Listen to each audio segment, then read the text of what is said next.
기록해 주신 말씀을 가지고 감사의 비결이라는 제목을 함께 은혜 나누도록 하겠습니다. 어렸을 때는 참 시간이 빨리 안 갔던 것 같아요. 그래서 어렸을 때는 그저 그냥 빨리 어른이 되고 싶었는데 이 어른이 되어 보니까 시간과 세월이 참 빠르다 이런 생각을 하게 합니다. 아마 여러분들도 다 10분 공감하실 거라 생각이 듭니다.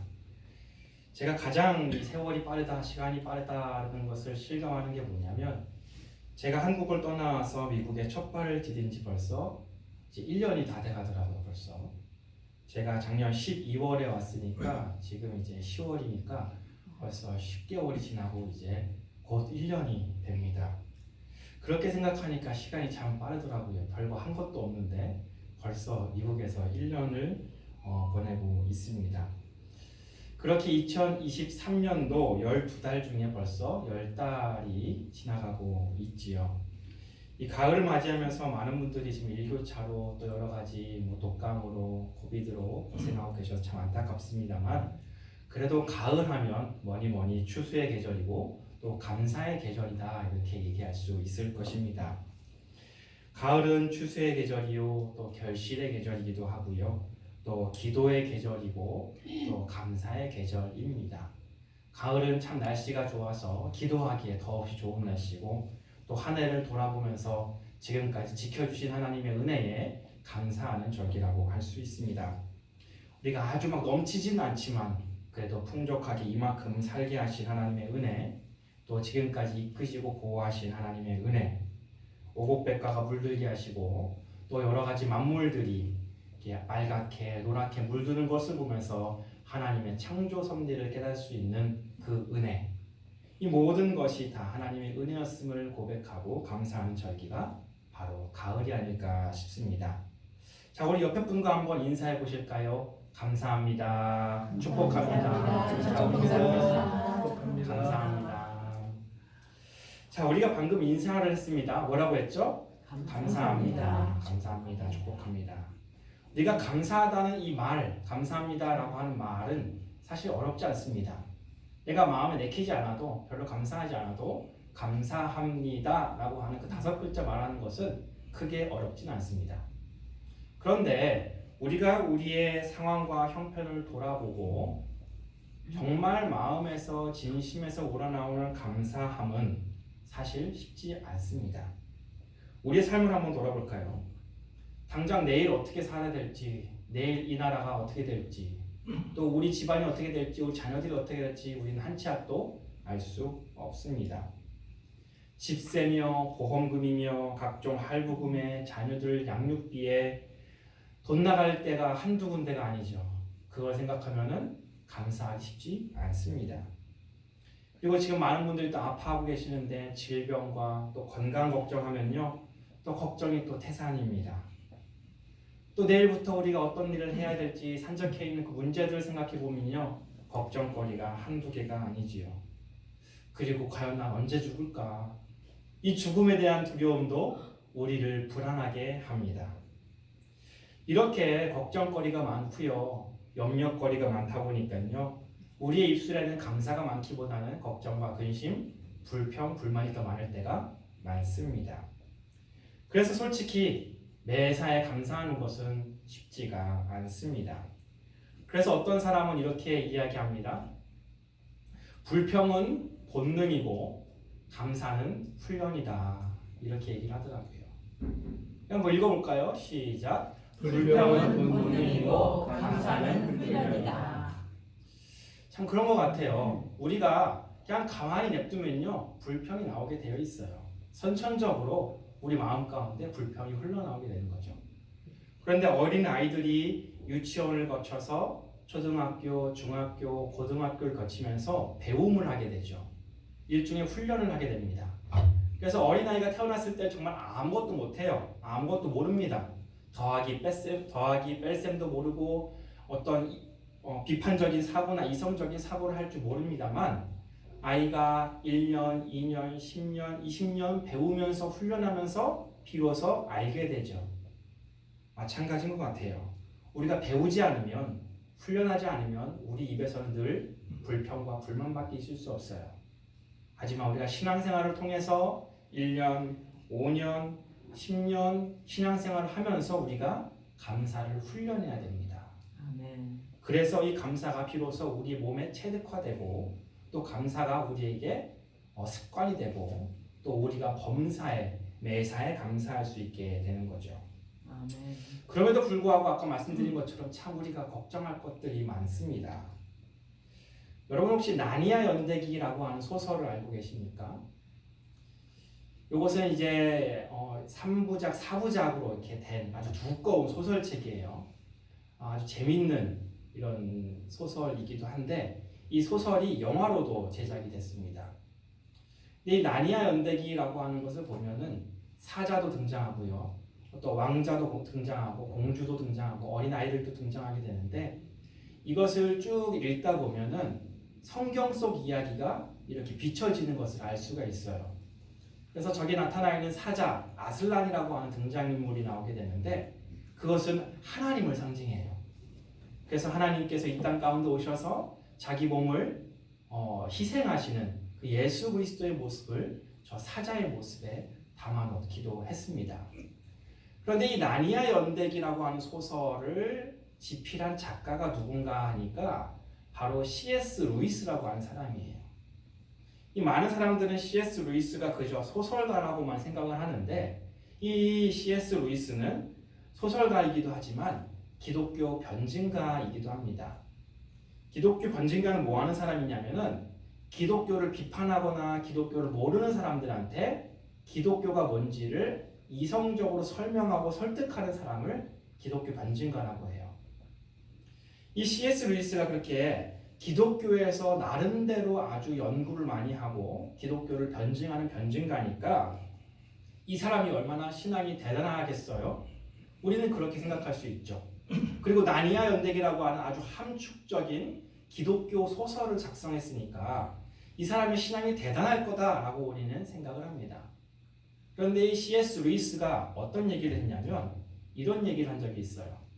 나는 태어난 이후 단 한 번도 이기적이지 않은 생각을 해본 적이 없다. 이런 얘기를 했어요. 뭔 얘기냐면 나는 늘 24시간 7일 동안 365일 늘 나만 생각했다. 이렇게 얘기하는 거죠.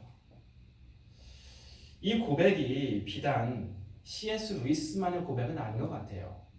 우리도 우리의 삶을 생각해 볼 때 늘 내중심적으로 생각하지 않습니까? 어떻게든 내가 조금이라도 이득 보려고 살지 않습니까? 그것을 이 C.S. 루이스는 나는 이기적으로 늘 살았다 이렇게 이야기하고 있는 것 같아요. 그리고 세상이 내 중심으로 흘러가지 않고 내가 바라던 바가 이루어지지 않으면 금세 우리는 어떡합니까? 아쉬워하고 불평하고 염려한다는 말이죠. 이렇듯 우리는 늘 나 중심적으로 생각하고 뼛속까지 나를 생각하고 나를 사랑합니다. 나의 욕심, 나의 만족만을 위해서 살아간다는 거죠. 그리고 그게 이루어지지 않으면 불평하고 불만한다는 거죠. 그러니 이런 인간이 어떻게 감사할 수 있겠습니까? 이처럼 불평, 불만은 자연스러운 거고요. 본능이지만 감사는 훈련이고 연습이다라는 거죠. 그래서 우리 등대교회에서도 어떤 연습을 합니까? 7days 감사 훈련을 하잖아요. 그 이유가 바로 그거예요. 7일 동안 우리가 하루에 한 번이라도 훈련하자. 한 번이라도 감사를 연습하자라고 하는 의미에서 우리가 그것을 하는 거 아니겠어요?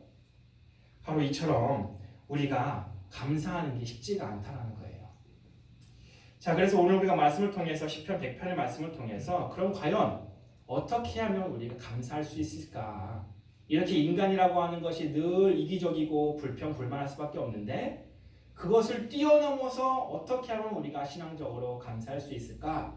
그 이야기를 시편 100편의 말씀을 통해서 나누어 보도록 하겠습니다. 자, 감사의 비결을 나누기 전에 먼저 나의 감사의 수준을 먼저 체크해 봐야 되잖아요. 나는 과연 감사하는 사람인가 아닌가? 감사에 대해서 4가지로 단계를 구분해서 설명하는 게 있더라고요. 그래서 이걸 통해서 나는 과연 어느 정도 수준의 감사의 단계에 있는지 한번 체크해 보시기를 바랍니다. 나는 감사하는 사람인가 아니면 불평하는 사람인가? 감사의 4단계를 잠시 소개해 드릴게요. 감사의 4단계 중에 첫 번째 단계는 뭐냐면 무감사입니다. 감사가 아예 없다 이런 얘기죠. 그럼 같이 한번 읽어보겠습니다. 무감사, 무감사, 감사가 없다라는 얘기죠. 인생에 감사는 아예 없고요. 매사에 그냥 불평불만, 그저 그냥 말마다 그냥 하는 말마다 불평불만하는 사람이 있어요. 이런 사람들은 마음과 영혼이 병들어서 그렇습니다. 늘 비만과 불평, 원망과 저주, 불행이라고 하는 그 바이러스에 감염돼가지고 매사를 다 부정적으로 그냥 바라보는 사람들입니다.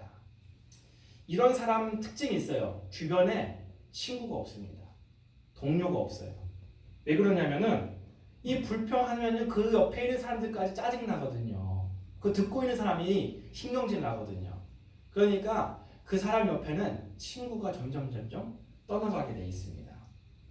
이 무감사인 사람과의 대화는 이렇습니다. 야, 요즘 날씨 너무 좋지 않냐? 가을이고 날씨도 좋고 하니까 산책하러 갈래? 그러면 뭐라 그래요? 대번? 야, 나 걷는 거 싫어하는 거 몰라? 그래요. 아 맞다, 너 걷는 거 싫어하지? 그럼 우리 드라이브 갈까? 야, 나 멀미하잖아. 야, 그럼 우리 카페 갈까? 나 커피 못 마시는 거 몰라? 야, 맞다, 깜빡했다. 그러면 우리 뮤지컬 보러 갈까? 비싸 안 가. 이 무감사인 사람의 대화는 늘 이래요.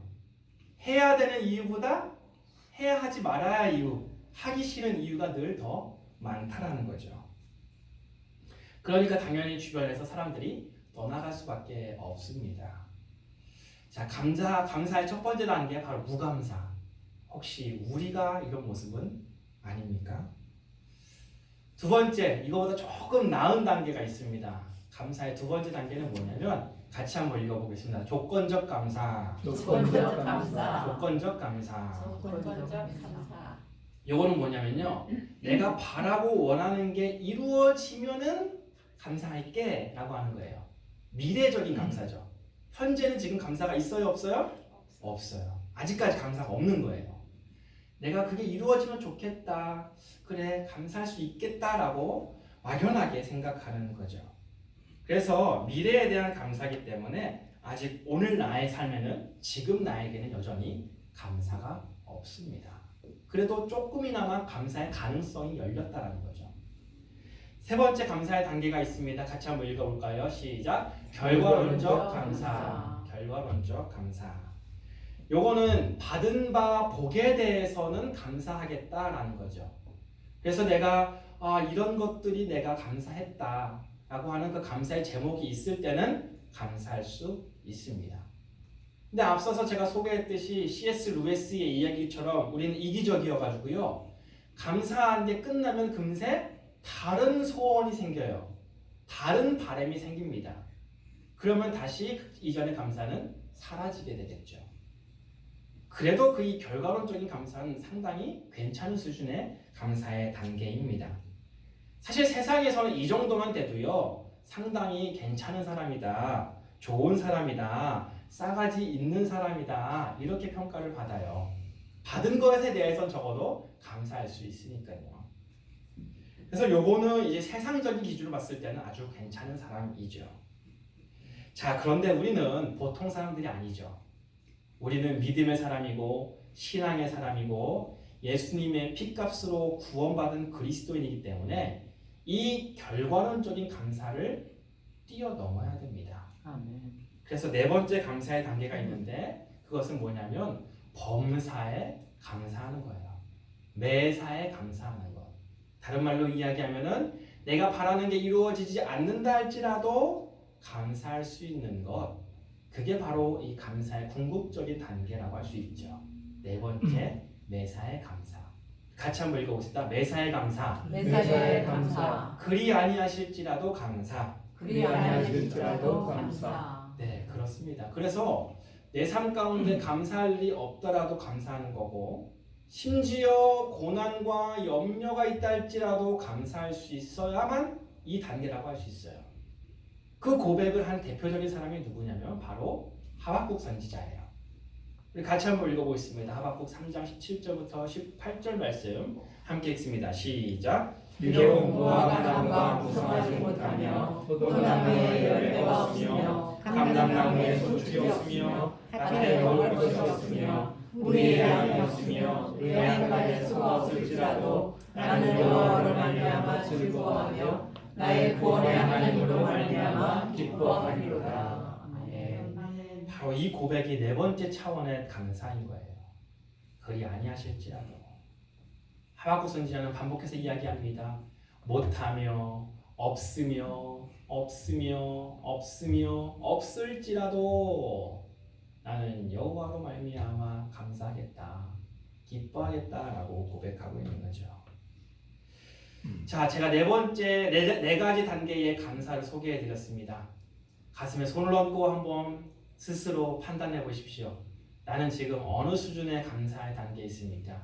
1단계 무감사, 2단계 조건적 감사, 3번째 결과론적 감사, 4번째 조금 찔리긴 하지만 매사의 감사.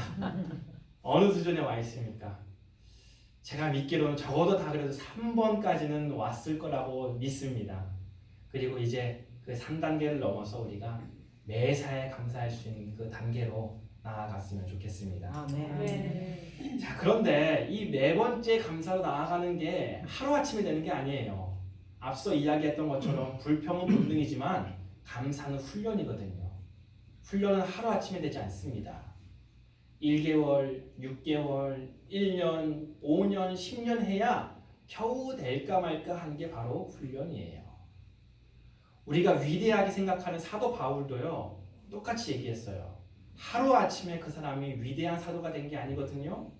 오랜 세월 동안 견디고 핍박받고 훈련하다 보니까 감사의 사람이 되는 거죠. 그래서 이 사도 바울은 빌립보서 4장에서 내가 오랜 세월 동안 감사의 비결을 배웠다, 자족하는 비결을 배웠다, 이렇게 빌립보서에서 이야기합니다. 같이 한번 읽어볼까요? 빌립보서 4장 11절 말씀 시작. 내가 궁핍함으로 말하는 것이 아니라 어떠한 형편에든지 나는 자족하기를 배웠노라. 나는 비천에 처할 줄 알고 풍부에 처할 줄도 알아. 모든 일 곧 배부름과 배고픔과 풍부와 궁핍에도 처할 줄 아는 일체의 비결을 배웠노라. 아멘. 뭐라고 이야기해요? 자족하기를 하루아침에 얻었대요? 아닙니다. 배웠대요. 우리가 12년 동안 초등학교, 중학교, 고등학교, 심지어 대학교에까지 가서 배웠던 것처럼 수년 동안 바울도 배웠대요. 자족하기를, 감사하기를 배웠대요. 마지막에 이야기합니다. 비결을 배워노라. 그래서 오늘도 우리가 이 시편 100편의 말씀을 통해서 이 감사의 비결을 함께 배워보도록 하겠습니다. 바라기는 이제 1단계에서 3단계의 감사의 단계를 뛰어넘어 우리가 훈련함으로 말미암아 그리 아니하실지라도 매사에 감사할 수 있는 은혜가 있기를, 바울과 같은 감사의 비결을 배우는 오늘 이 시간이 되기를 간절히 소망합니다. 아멘. 자, 그럼 이제 우리가 시편 100편의 말씀을 좀 살펴볼 텐데요. 시편 100편의 말씀은요, 감사의 시라고도 할 수 있지만 이스라엘 백성들이 성전에 오르면서 불렀던 노래라고도 할 수 있어요. 이것을 학자들은 뭐라고 이야기하냐면 성전 입장시다, 이렇게 이야기합니다. 오늘 우리의 표현으로 좀 바꾸자면 이렇게 이야기할 수 있어요. 우리가 11시부터 주일 낮 예배를 드리잖아요. 가장 먼저 하는 순서가 뭐죠? 우리 엘림 찬양단하고 하는 게 찬양 시간이죠. 우리가 15분이라고 하는 시간을 할애해가지고 찬양을 합니다. 우리가 1시간 예배 드리는데요, 그 중에 4분의 1을 찬양으로 드려요. 이 찬양 시간이 바로 성소 입장시라고 할 수 있어요. 우리가 성소에 들어가면서 하나님께 나아가면서 우리의 마음을 열고 하나님께 감사의 마음을 표현하는 것, 그것이 바로 이 성소 입장시예요. 혹은 이스라엘 백성들이 자신의 집에서 성소로 나아가면서 불렀던 시였기 때문에 우리로 비교하자면 이렇게 얘기할 수 있어요. 우리 교회 본당, 우리 예배당이 몇 층에 있죠? 2층에 있죠. 여러분들 1층에 주차해놓고 1층에서 2층 올라오실 때 무슨 생각하면서 걸어 올라오세요? 에휴 이놈의 망할 놈의 계단, 아유 삭신이야 무릎이 하면서 올라오세요? 아니면은 하나님 감사합니다, 찬양합니다, 오늘도 함께 예배 드릴 수 있어서 너무 감사해요, 행복해요, 이렇게 노래 부르면서 올라오세요? 다 후자시죠? 네. 바로 그렇게 우리가 계단을 올라오면서 마음속으로 부르는 노래가 바로 그런 성소 입장시라는 거죠. 자, 이스라엘 백성들도 그렇게 성소에 오르면서 노래를 불렀는데 오늘 시편 100편이 바로 그 노래였다는 거죠. 그런데 그 노래에서 가장 처음에 이야기하는 1절, 2절에서 이야기하는 게 뭐냐면 야 찬양해, 야 감사해 라고 하는 명령입니다. 명령. 우리 같이 한번 볼까요? 이것은 이제 이스라엘 백성들이 성소로 올라가면서 노래를 불렀던 그런 장면을 형상한 거고, 우리가 같이 한번 오늘 말씀 1절과 2절을 읽어보겠습니다. 시작. 온 땅이여 여호와께 즐거운 찬송을 부를지어다. 기쁨으로 여호와를 섬기며 노래하면서 그의 앞에 나아갈지어다. 온 땅에게 선포합니다. 여호와께 즐거운 찬송과 감사를 드려라 라고 하는 선포를 드리고 있습니다. 바라기는 우리도 성전에 오를 때마다 주여 내가 주님을 찬양합니다, 감사합니다, 영광 올려드립니다 라고 말로 고백할 수 있기를 소망합니다. 4절에서도 동일하게 이야기합니다. 같이 한번 읽어볼까요? 시작. 감사함으로 그의 문에 들어가며 찬송함으로 그의 궁전에 들어가서 그에게 감사하며 그의 이름을 송축할지어다. 아멘. 성소 그의 문, 여기서 이제 성전문을 얘기하겠죠. 감사함으로 늘 성전문에 들어가며 그의 궁전에 들어가면서 그에게 감사하며 송축해라 라고 하는 선포, 명령을 먼저 딱 해놓습니다. 그런 다음에 우리가 감사할 수 있는 비결을 두 가지로 제시하고 있습니다. 첫 번째로 우리가 감사할 수 있는 비결은 뭐냐면 오늘 말씀 3절에 등장하게 되는데요. 같이 한번 읽어보겠습니다. 시작. 여호와가 우리 하나님이신 줄 너희는 알지어다. 그는 우리를 지으신 이요 우리는 그의 것이니 그의 백성이요 그의 이르시는 양이로다. 아멘. 우리 인간의 생각, 우리의 형편을 바라볼 때는 우리는 감사할 수 없다 그랬어요. 불평이 본능이라고 했어요. 그럼에도 불구하고 우리가 매사에 감사할 수 있는 이유, 그리 아니하실지라도 감사할 수 있는 이유, 이 3절에 있는데 그것은 뭐냐면 하나님과의 올바른 관계를 인식할 때 우리는 감사할 수 있습니다. 같이 한번 읽어볼까요? 하나님과의 올바른 관계를 인식하라. 다시 한번 읽어보겠습니다. 하나님과의 올바른 관계를 인식하라. 우리가 하나님과의 올바른 관계를 인식할 때 우리는 감사할 수 있습니다. 3절을 다시 한번 볼까요? 3절을 자세히 보시면요. 하나님과 우리의 관계를 세 가지로 표현하고 있습니다. 세 가지로. 첫 번째는 너희는 하나님 여호와 하나님이 우리 하나님이신 줄 알지어다 이야기한 다음에 첫 번째 관계는 뭐냐면 그는 우리를 지으신이다. 우리를 지으신이다. 우리는 그의 피조물이다 라고 이야기하는데 이것을 바꾸어서 이야기하면 하나님은 우리의 창조주시다 이렇게 얘기할 수 있죠. 두 번째 관계를 이야기하고 있는데 우리는 그의 것이니 우리는 그의 뭐래요? 백성이래요. 우리가 그의 백성이면 하나님은 뭐예요? 왕이시겠죠. 왕과 백성의 관계. 이게 두 번째 관계. 첫 번째 관계는 창조주 피조물. 두 번째 관계는 왕 백성. 세 번째 관계는 뭐냐면 백성이요 다음에 뭐라고 돼 있어요? 그의 기르시는 양이다 이야기합니다. 우리가 양이면 그분은 뭐예요? 목자가 되겠죠. 목자. 자 이렇게 하나님과의 우리의 관계를 세 가지로 이야기하고 있습니다. 창조주와 피조물, 그리고 왕과 백성, 그리고 목자와 양. 자, 이 관계를 아는 거가 감사와 무슨 연관이 있느냐? 제가 설명을 좀 드릴게요. 자, 여러분들 핸드폰 다 사용하시죠? 저는 이제 애플 회사에서 만든 이 아이폰이라고 하는 이런 물건을 사용하고 있어요. 이런 핸드폰을 좀 사용하고 있어요. 이 아이폰 같은 경우는 애플이라고 하는 회사에서 만들었는데요. 이 애플 회사의 창업주가 누군지 혹시 아세요?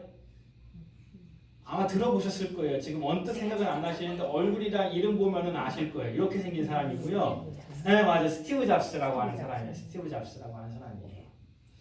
이 사람은 천재적인 사람이에요. 그래갖고 이 핸드폰을 스마트폰을 개발하고 또 발전시킨 사람이죠. 그런데 안타깝게도 이 사람이 췌장암으로 2011년에 별세를 했습니다. 이 아이폰을 이 사람이 만들고 개발했단 말이죠. 이 사람이 지금 살아있다고 생각을 했을 때 이 아이폰에 대해서 가장 잘 아는 사람은 누굴까요? 저일까요? 아니, 전 잘 모릅니다. 저는 겨우 사용하는 법만 알아요. 이것이 어떻게 구동이 되고 어떻게 만들어졌고 안에 무슨 부품이 들어가는지 가장 잘 아는 사람은 바로 이 스티브 잡스일 거예요. 그 이유가 뭡니까?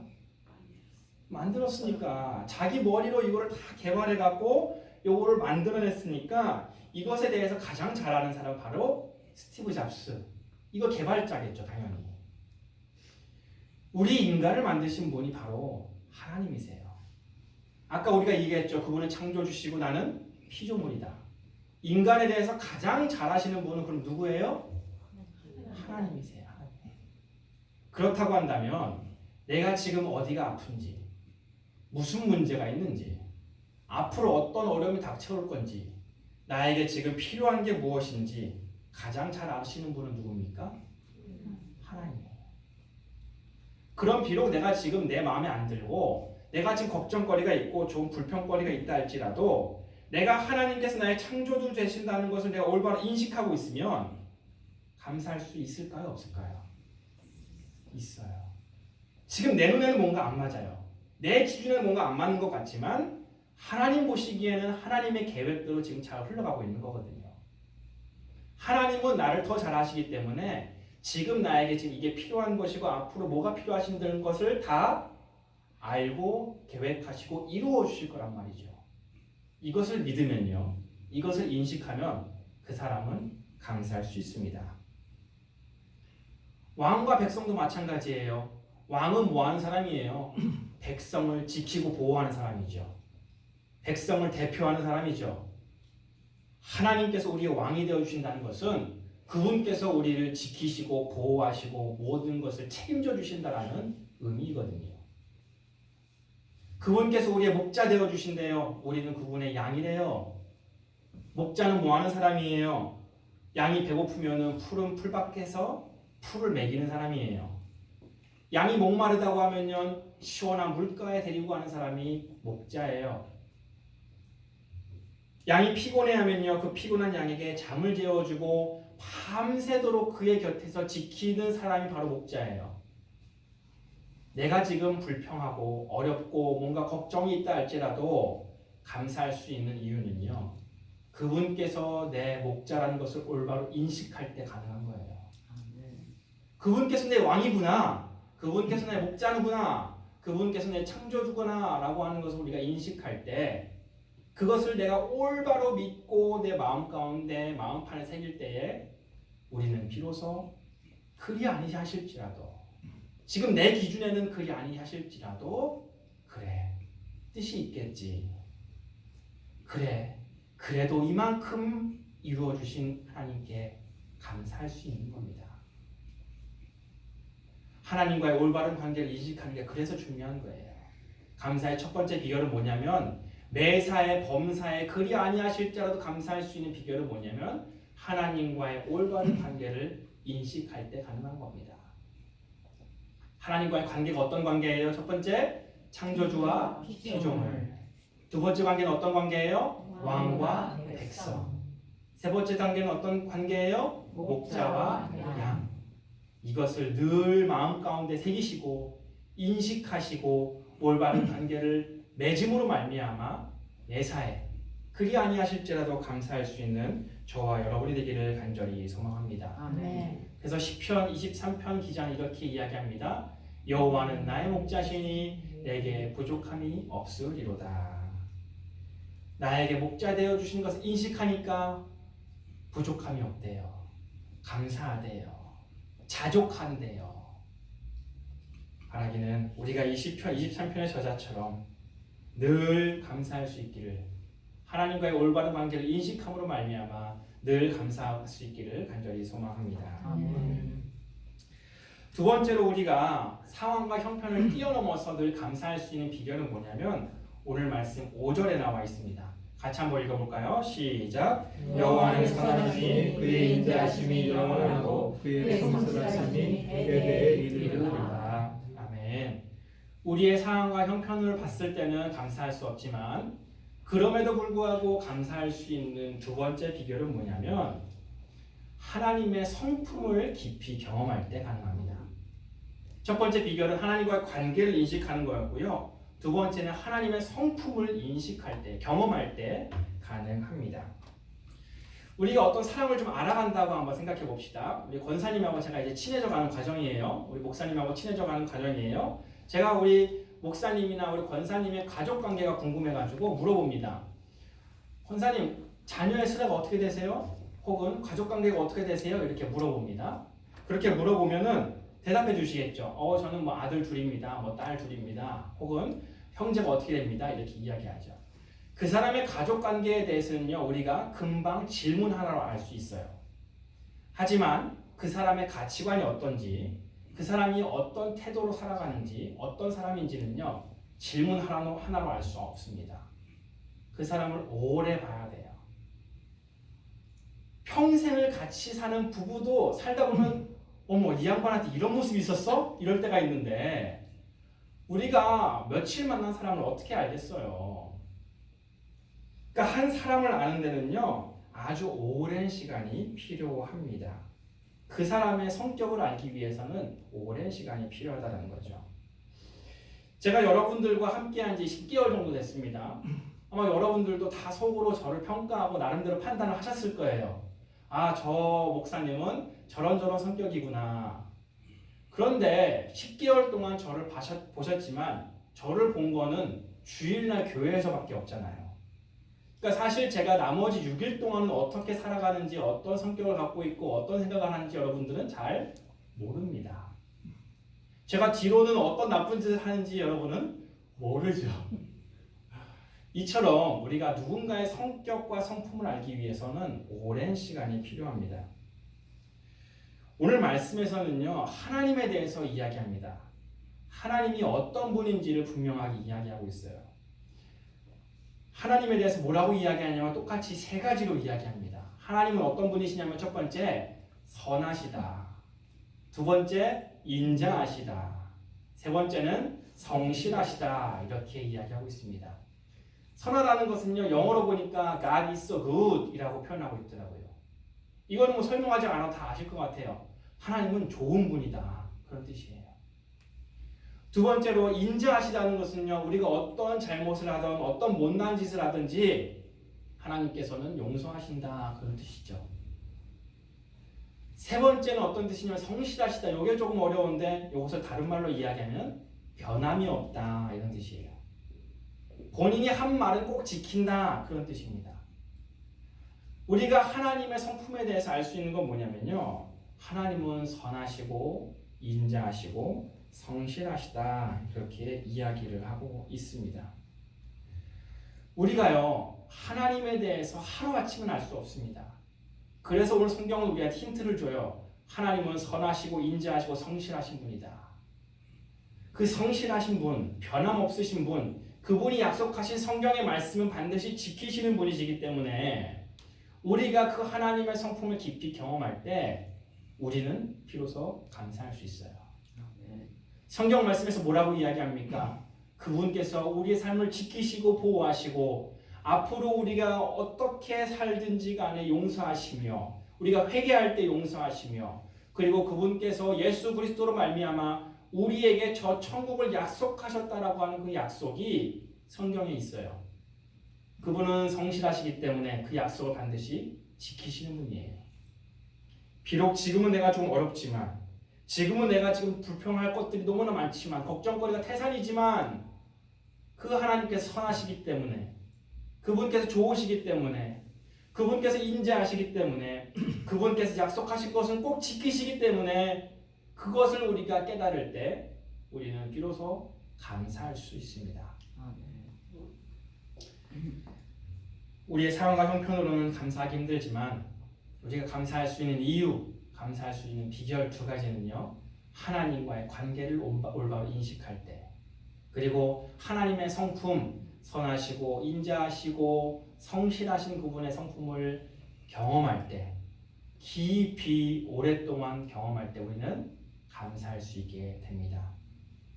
바라기는 이 두 가지 감사의 비결을 통하여서 우리가 날마다 범사에 매사에 감사할 수 있는 우리 모두가 되기를 간절히 소망합니다. 말씀을 정리하면서 제가 좋아하는 영화배우 한 명을 좀 소개할까 합니다. 이탈리아 영화배우인데요. 로베르토 베니니라고 하는 배우예요. 인생은 아름다워라고 하는 영화를 통해서 아주 히트를 친 그런 배우입니다. 아마 얼굴은 조금 생소하실지 모르겠지만 인생은 아름다워라고 하는 영화는 한 번쯤 들어보셨을지 모르겠어요. 이 나치로 인해서 유대인 포로 수용소에서 일어나는 아름다운 그 이야기를 그린 영화인데요. 이 영화배우, 이탈리아 영화배우는요, 이 표정에서 알 수 있다시피 늘 좀 익살스러운 아주 행복한 그런 연기를 하는 사람으로 유명한 사람이에요.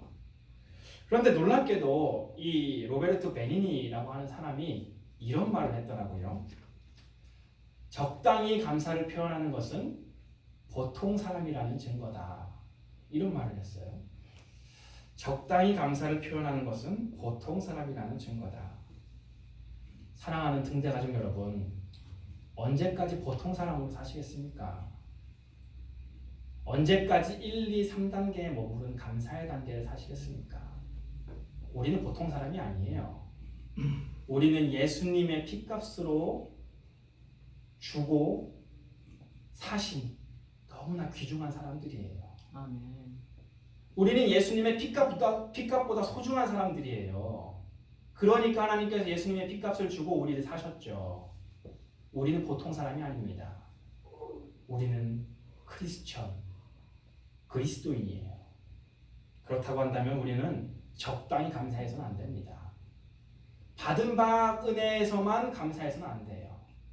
바라기는 이제 그 단계를 뛰어넘어서 그리 아니하실지라도 매사에 범사에 감사할 수 있는 그리스도인 하나님의 자녀들 되시기를 주님의 이름으로 축복합니다. 아멘. 함께 기도하겠습니다. 하나님 감사합니다. 우리의 상황과 형편으로는 도저히 감사할 수 없지만 그럼에도 불구하고 다시 한번 감사의 제목을 찾을 수 있는 믿음을 허락하신 것 감사합니다. 아버지 하나님, 우리가 적당히 감사를 표현하는 그저 보통 사람이 되지 않게 하시고 늘 매사에 범사에 그리 아니하실지라도 감사할 수 있는 은혜의 사람 주님의 백성들 되게 하여 주옵소서. 그러기 위해서 날마다 하나님과의 올바른 관계를 인식하게 하시고 하나님과의 올바른 관계를 맺게 하시고 늘 하나님의 성품을 깊이 경험할 수 있는 은혜를 허락하여 주옵소서. 감사를 드리며 예수님의 이름으로 기도합니다. 아멘. 아멘.